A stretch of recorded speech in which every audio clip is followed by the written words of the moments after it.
My in-laws set a trap to make me transfer all my assets to them, but I outsmarted them before it got worse and taught them a costly lesson. My name is Nancy. At the time, I was 33 years old, living in Denver, Colorado, and running a small company specializing in investing in and renovating old houses.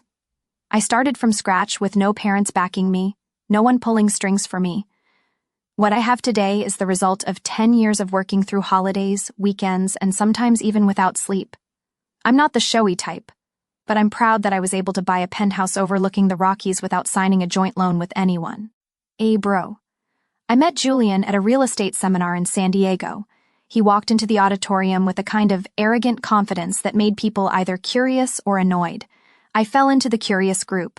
Julian wasn't just good-looking and charming, he was incredibly persuasive. He knew how to make a woman feel like she was the center of the universe, and even though I recognized the tactic, I still felt a bit unsteady. Julian introduced himself as someone investing in sustainable urban development projects, regularly traveling between New York, Houston, and Los Angeles. He never said outright that he was wealthy, but the way he drove a Porsche 911, wore a Patek Philippe watch, and casually mentioned a ski trip in Aspen made it impossible not to draw conclusions. I dated Julian for about a year before we got engaged.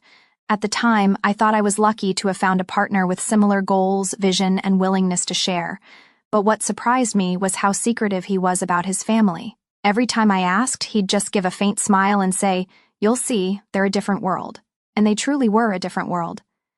The first time I met Julian's parents was at a cocktail party at their mansion in Greenwich, Connecticut. The house exuded old-world pride, with ancestral portraits framed in gold lining the hallways like silent overseers tracking every guest's movement. His mother, Patricia, was the type of woman whose eyes scanned you from head to toe before she allowed a smile. She wore an olive green Chanel dress, pearls, and even held her wine glass like it was part of some ancient ritual. She shook my hand and said, "Oh, you must be Nancy. How interesting that Julian chose such an independent girl." It sounded like a compliment, but I clearly sensed the thin layer of disdain beneath it. His father, Charles, was a tall, quiet man whose gaze seemed to assess your worth by the second. He didn't ask me anything about feelings, love, or my future with Julian.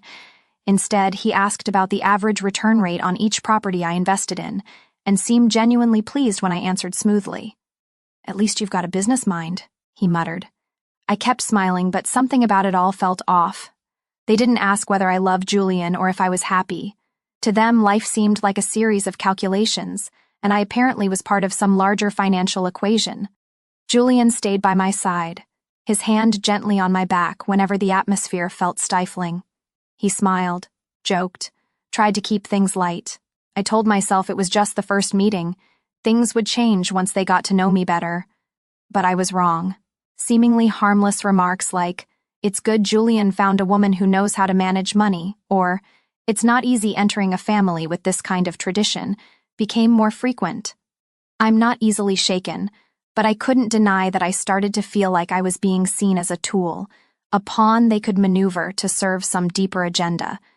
I didn't realize then that this was just the beginning, and that family, with all its noble, orderly, and wealthy facade, was hiding schemes I could never have imagined. 2 years after the wedding, one early fall afternoon, Julian suddenly told me that his parents wanted us to come to the Newport, Rhode Island estate to discuss the family's future. Even though I was used to their formalities, there was something odd in Julian's tone that day. He wouldn't meet my eyes for long, just brushed the topic aside as if it were a casual event, then quickly changed the subject. We made the trip to Newport the following weekend. The mansion stood by the sea, built of gray stone, looking more somber than grand. Inside were the usual expensive furnishings, ancestral portraits looking down from the walls as if whispering things I didn't want to hear. Patricia, my mother-in-law, welcomed us with her usual cold smile. She instructed the staff to serve dinner in the glass garden room where you could watch the sunset dip below the ocean, but the beauty did nothing to calm my growing unease. We ate the appetizer in silence, broken only by the soft clinking of silverware on porcelain and the distant sound of waves. Charles, my father-in-law, finally spoke when the main course was served. He set down his knife and fork, pushed his chair back slightly, and pulled out a thick stack of papers from the briefcase beside him. "Nancy," he said in a steady tone like he was giving a presentation, "our family is entering a new phase. To ensure financial stability and unity, we've prepared a small document." I looked at Julian, hoping to see a shared glance, or at least a hint of surprise. But no. He smiled, tilted his head toward me slightly, and said softly, "It's just a formality, sweetheart. We're a family after all." I looked back at the document. On the cover, the Holloway Family Asset Trust Agreement. I opened to the first page. Just a glance at the opening lines was enough to understand the nature of this formality. I would be transferring all of my assets, my personal investment portfolio, 3 rental homes, retirement fund, and savings accounts, into a trust managed by senior family members. And of course, as the person creating the trust, me, I would have no authority to withdraw funds, sell assets, or intervene in any activities of the trust without written approval from the family board. Brr. Are you kidding me? I asked, my voice dropping low. Julian kept his gentle smile. I know it sounds serious, but really, it's just a way to unify our finances. My parents are doing this to protect the family assets. You trust me, right? Eberker trust. I took a deep breath, forcing myself to stay calm. I turned to Patricia. She was watching me like a predator, waiting for its prey to step into the trap. "And what if I don't sign?" I asked, placing the contract back on the table. Patricia tilted her head, sipped her wine, then replied, "Oh, nothing really. It's just it would be such a shame if someone didn't understand the meaning of family commitment." "Brr," I smiled faintly. "Family commitment or asset control." The air at the table turned heavy. Julian frowned. Charles sighed, his hand still resting on the documents. "Nancy," he said, "you're a smart woman. This is a chance for us to build a strong financial legacy. Julian's family is about tradition. Trust is the foundation." Then I picked up the contract and flipped through a few pages. Why are there no clauses in here to protect me? No lines allowing me to withdraw funds if needed? No voting rights? No authority to sell assets? Just an obligation to transfer everything and sit back while your family runs the show. Julian quickly chimed in, his voice noticeably lower. "You're overreacting. It's really nothing. They just want to protect you. Trust me." I looked him straight in the eyes. "If it's for me, then why am I the one losing all control?" Julian went silent. 1 second, 2 seconds. Then he shrugged like he was tired of explaining. "Nancy, you're overcomplicating it. It's just paperwork. I placed the contract back on the table, lifted my chin, and smiled. "Well, then you won't mind if I let my lawyer take a look at it, right?" Patricia froze. Charles furrowed his brow. Julian, for the first time, lost his composure. Just then, the back door of the garden room opened. A woman with brown hair dressed in a gray suit walked in with a confident stride. She placed her document bag on the table and nodded to everyone. "Sorry for interrupting dinner," she said. "I'm Claire Preston, legal representative for Ms. Nancy." Patricia glared. "This is a family matter. There's no need to involve outsiders." Claire didn't react. She simply opened her folder, pulled out a contract identical to the one I had just been given, and began to speak with a sharp, professional tone. "After reviewing the full content of this agreement, I can confirm that this is a blatant financial manipulation document. Not only does it demand the transfer of my client's entire personal assets, but it also completely strips her of any legal control over her own property." Brr. I saw Patricia's hand tighten into a fist. Charles frowned but remained silent. Claire continued. "This contract offers no protection for Nancy's interests. On the contrary, it places her in a completely passive position, unable to withdraw funds, object to decisions, or access financial information without written consent from her in-laws. This isn't asset consolidation. This is appropriation." "It's enough," Charles spoke, his voice deep and heavy. "No one here is trying to harm Nancy." "You're over-interpreting," Claire responded calmly. "Then why is the contract structured so that she loses all control over her assets while the other side gains full authority? If this is a family matter, then why was it kept from her until the very last minute?" Julian tried to jump in. "Claire, I think we can talk privately. This isn't—" "No," I cut him off. "We're going to talk right here in front of everyone. No more just a formality, or trust me. I've trusted you for 2 years, and this," I tapped the contract, "is what I get in return. Patricia regained her usual soft tone, though it sounded strained this time. "Nancy, dear, we just want to protect you. Money can be dangerous and there are risks you can't always foresee." I laughed, but there was no joy in it. Funny, I've faced risks my entire life to build everything from scratch. And now my in-laws, who haven't contributed a dime, are asking me to hand over everything in the name of protection. Julian stood in silence. No more justifications, no more gentle smiles. I looked at Claire. "I'm not signing anything, and if they keep pushing, I'm prepared to take this to court as a case of asset interference and abuse of marital power." Claire nodded. "I'll start preparing a case to protect your rights, and from this point forward, I suggest that all financial contact from your husband's family be made in writing and in the presence of legal counsel. Ibrahim." I stood gathering my bag. "Thanks for dinner. I've had enough family warmth to last me the whole year." Patricia said nothing. Charles remained silent. Julian sat motionless like a statue. I turned and walked out of the glass garden room, hearing Claire's steady footsteps behind me. On the way to the car, Claire spoke softly. "You handled that very well, but I don't think this is over." I looked straight at the raw iron gate opening before us, a faint smile on my lips. "I don't think so either. They picked the wrong person to mess with." I left the Holloway estate that night, feeling not just betrayed, but as if I had just escaped a trap 2 years in the making. On the drive back, Claire stayed silent, occasionally glancing at me through the rearview mirror, as if checking to see if I was still composed. I didn't say a word. Inside me, one part still trembled with fury, but another had switched on. The part that had helped me build an entire business from nothing. Cold, precise analysis. I didn't sleep that night. I sat in front of my laptop, pulling up every financial statement, every bank transaction I had once overlooked, thinking married couples shouldn't keep score. But now everything was suspicious. I found a few odd transactions from a secondary account, one Julian had asked me to open with him for our joint investment plan. I hadn't paid attention at the time. I trusted my husband. Trusted that he was educated, calculated, and would never betray the one person who stood by him when the world still barely knew his name. She. The next morning, I called Claire. "I need a private investigator," I said bluntly, "someone really good." Claire didn't ask why, she simply replied, "I know someone, I'll reach out today." That afternoon, I met Adam, a man in his 40s, quiet, sharp, with a kind of look that had seen too many dark corners of the world. I gave him everything I had on Julian. Bank accounts, emails, phone numbers, even small details like travel patterns, frequent locations, and names he often mentioned socially.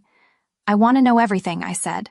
"Debts, assets, outside relationships, and if there are any loans taken out under my name, I want proof." Adam nodded. "No extra words. I'll get started. Don't expect results immediately, but when I find something, I'll let you know." 3 days later, Adam called. His tone hadn't changed, but there was something in his voice that made my blood run cold. "You might want to be sitting down when you read the report I just sent," he said. I opened the PDF file the moment we hung up, and as I skimmed through the first few pages, I understood why he gave that warning. Julian Holloway, my husband, the man who sat beside me each night, kissed my forehead and said, "Everything will be fine," was drowning in debt. Not just a few credit cards or failed real estate loans. It was a long list of personal debts, failed investments, and worst of all, a $120,000 business loan taken out in my name, filed through a shell company he quietly created. I had no idea. No signature of mine was on file, but somehow he had made it happen. I called Adam immediately. "That loan," my voice cracked. "Are you sure the signature is forged?" "There are signs of Photoshop and unauthorized use of personal data," he confirmed. "I have someone digging deeper, but that's not the worst part." I froze. "What's worse than this?" Adam exhaled lightly on the line. "He's living a double life, Nancy. At least 2 other women. One in Chicago, one in Miami. I'm just getting started, but both of them think they're the only one. I couldn't believe what I was hearing. What are their names? Lisa Hartley, high school teacher, 31. They've been dating for almost 2 years. And Hannah Reeves, gallery assistant, 27. According to the data I found, he's engaged to Hannah. The wedding is scheduled in 6 weeks. Hebrew. I stood still for a long moment. My mind was spinning with memories. Julian's sudden business trips, the unanswered messages at night, and that ring I once found in a drawer thinking it was for me before he quickly hid it, saying it was for his cousin in Florida. It was all a lie, a perfectly crafted act. "Aberfay, I need to meet both of them," I said. My voice no longer shook, it was sharp as a blade. Adam was silent for a moment, then replied, "I'll arrange it." That night, I sat by the apartment window watching the city lights. I thought about Lisa, possibly waiting for a date that would never happen. I thought about Hannah, planning a wedding, completely unaware she was about to marry someone else's husband. And I thought about myself, the woman who had shared a bed with a con artist for 2 years and never knew. Julian had calculated every move, but maybe he misjudged one thing. I don't fall easily, and I never let someone else get hurt the way I was without doing something about it. I set down my glass of water, eyes cold as steel. The game had only just begun. I met Hannah at a small cafe in Brooklyn, where the soft amber lighting and mellow jazz music helped soften the weight of silence. When she walked in, I recognized her instantly. Not because I had seen her photo in the detective's report, but because of her eyes, bright with trust, happiness, and the nervous excitement of someone about to get married. Hannah didn't recognize me right away, but when I placed my wedding ring on the table silently, without explanation, she froze. I watched her whole world collapse in a single blink. "Ibri, what? What is this?" she asked, her voice barely above a whisper. "I'm Julian Holloway's wife," I replied slowly, "and I'm afraid you're not the first woman he's promised a future to." Tears streamed down her face, not sobbing, but the kind of tears that come with sudden chilling clarity. Hannah told me everything from the day Julian showed up at the gallery with a huge bouquet to his story about an inheritance on the way that just required them to marry on time. "I signed a power of attorney for him to withdraw my savings," she whispered. "He said it was temporary, just to prove financial standing to the probate court." I held her hand. "He took out a loan of over 100,000 my name without me knowing, and now I think we have a chance to do something. Not just to get justice, but to end this chain of deception." We spent the next 3 days planning. Claire met with my attorney, handled the legal side. Adam, the private investigator, gathered more evidence. Bank accounts, forged signatures, and documents Julian had sent to Lisa, the third woman in his web of lies. Julian suspected nothing. He was still texting Hannah daily about tablecloth colors, guest lists, and the upcoming Meet the Parents dinner in Manhattan, an event arranged at a luxury restaurant by the Holloway family that would be the last night Julian thought he was in control. I arrived at the restaurant ahead of time along with Claire and Hannah. Everything was meticulously prepared, copies of documents, photos, recordings, and 2 identical wedding rings placed side by side in a black velvet box. When Julian walked in, his arm around Hannah's waist, his face lit up, but when he saw me sitting there in the middle of that elegant room, his smile froze. "You," he stammered, eyes darting from me to Hannah and back again. "Nancy, why are you— a long time no see, darling husband," I said, my voice surprisingly calm. Charles and Patricia were there too, and the moment they grasped what was happening, the atmosphere shifted. Patricia jumped up. "What is this? This is a family dinner, not a stage show." "No," I said, my eyes locked on Julian. "This is the last dinner you'll perform at without getting caught."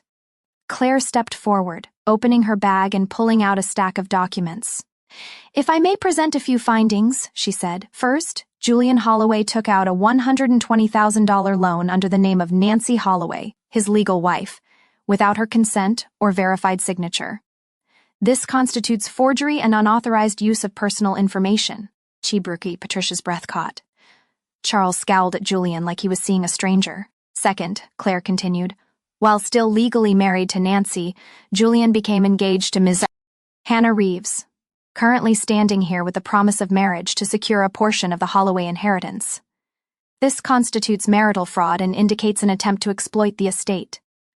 Hannah said nothing. She simply stepped forward, opened the velvet box, and placed the ring Julian gave her next to mine. The two were identical. The room froze. Julian looked around. No escape in sight. "You don't understand." He turned to me. "Nancy, why are you doing this? We can talk. You didn't have to—" "Don't."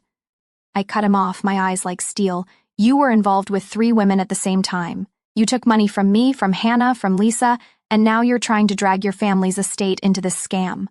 I won't stay silent anymore. Patricia collapsed back into her seat, trembling. Charles lowered his head, saying nothing. Julian took a step back, his voice cracking. You can't just destroy everything like this. No, I said, turning away from the table. You destroyed everything. I just turned on the lights. As soon as we left the restaurant that night, Hannah and I got into Claire's car waiting across the street. She didn't say much, just handed me a thick envelope and nodded. I submitted all the documents to the authorities at 8 p.m. Just as planned, she said. We won't have to wait long. Not even 15 minutes later, as our car turned the corner, I saw red and blue lights reflecting off the restaurant's stone walls. 2 police cruisers parked at the entrance. I didn't look back. I just closed my eyes, took a deep breath, and let my body finally relax for the first time in months. Julian was arrested right at the dinner table. According to Claire, the next morning the police arrived with a warrant for 3 charges: financial fraud, unlawful use of identity for obtaining loans, and marital deception. The evidence was undeniable, from fake bank documents and forged signatures to suspicious transfers to offshore accounts. Through Adam's investigation, a few internal emails from Julian's company revealed that he had been crafting a fake financial profile to legitimize his claim to the family inheritance contingent on a legal and outwardly stable marriage. But his real marriage to me was exactly what brought everything down. Bricha. 3 days later, Julian's bank accounts were frozen. The court issued an emergency injunction to seize the Holloway family's assets after discovering years of hidden debts funneled through shell companies and high-risk credit maneuvers. Patricia Holloway appeared in the press the very next morning, trying to deny involvement and placing all the blame on her son. But journalists quickly uncovered documents she had signed, shady paperwork, including the very trust agreement they tried to get me to sign during that infamous dinner. Charles, the man who had always worn a cold, commanding mask, vanished from public view, offering no statements. All anyone knew was that he sold their multi-million-dollar yacht and temporarily transferred ownership of the Newport estate to a law firm, likely as legal collateral. Bricha and me? I returned to my apartment in Denver. Still the same penthouse, still the same glass window looking out to the mountains, but this time I wasn't alone. Hannah came by after Julian's first hearing. We sat at the small kitchen bar, opened 2 bottles of sparkling water, and baked frozen pizza. A simple meal, but oddly comforting. She laughed as she recalled the moment Julian was cuffed. He looked at me like I'd stabbed him in the back, Hannah said. But really, he just didn't know I'd finally learned to protect myself. I nodded. I get it. He made us believe it was all about love, about the future. But really, his future was just a new wallet to drain. We clinked our glasses. No fireworks, no grand celebration, just 2 women who had been lied to, sitting in warm light, giving themselves a well-earned moment of peace after the storm. A message came in from Claire right after. Julian will remain in custody pending trial. No bail granted. The court has also approved a freeze on his assets until the investigation concludes. I set my phone down, leaned back in my chair, and exhaled. For once, a genuine sigh of relief. I thought of Lisa, the first woman Julian deceived. She had sent a thank you email when she found out we exposed the truth. I never met her in person, but I knew she was reclaiming what was rightfully hers, both financially and emotionally. Things didn't go back to how they were, and I didn't want them to. I had lost 2 years of my life to someone who didn't deserve them. But what I regained, my self-respect, my dignity, and my voice, was worth more than anything. Hannah smiled as she refilled our glasses. Some people say revenge isn't worth it, she said. I looked at her, eyes lit, a calm smile on my lips. I don't think so. From my own story, I realized that sometimes the person who hurts you most is the one you trusted the most. But instead of letting the pain crush me, I chose to face it, expose the truth, and reclaim control of my life. Betrayal is a fall, but if you rise the right way, you'll be stronger than ever. Revenge isn't about rage. It's about showing that I'm not someone who can be controlled, and I will never be silent.